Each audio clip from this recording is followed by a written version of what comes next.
9 నెలలకు పైగా అంతరిక్షంలో గడిపిన తరువాత సునీత విలియమ్స్ విల్మోర్ స్వదేశానికి చేరుకున్నారు. యావత్ ప్రపంచం వారికి సాదర స్వాగతం పలికింది. ఇద్దరు వ్యోమగాములు ఫ్లోరిడా గల్ఫ్ తీరంలో నీటిలో సురక్షితంగా ల్యాండ్ అయ్యారు. అయితే అసలు సవాల్ ఇప్పుడుంది. సునీత విలియమ్స్, బుచ్ విల్మోర్ ఆరోగ్యం పైన సర్వత్రా ఆందోళన నెలకొంది. ఇద్దరు వ్యోమగాములు సాధారణంగా నేలపై నడవడానికి ఎన్ని రోజులు పడుతుందో ఖచ్చితంగా అంచనా వేయడం అంత ఈజీ కాదు. దాదాపు 9 నెలలు అంతరిక్షంలో గడిపిన తర్వాత వారిద్దరి శరీర ప్రక్రియలో అనేక మార్పులు సంభవించాయి. భూ వాతావరణంలోకి వచ్చాక సాధారణ స్థితికి తీసుకురావడం వైద్య బృందానికి పెద్ద సవాలుగా ఉంటుంది. దీనికి చాలా సమయం పట్టే ఛాన్స్ ఉంది.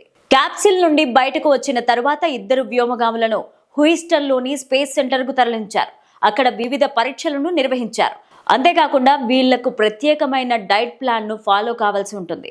డైటీషియన్ పర్యవేక్షణలో పోషకమైన ఆహారం తీసుకోవడంతో పాటు ఫిట్నెస్ ట్రైనర్ పర్యవేక్షణలో క్రమం తప్పకుండా వ్యాయామం చేయాల్సి ఉంటుంది. దీంతో వాళ్ళ శరీరం మునుపటిలాగా మారిపోతుంది. అంతేకాక కండరాలు కూడా బలంగా మారుతాయి. ఇద్దరు వ్యోమగాములు తిరిగి కోలుకోవడానికి దాదాపు 1.5 నుంచి 2 నెలల సమయం పట్టొచ్చని వైద్యులు అంటున్నారు.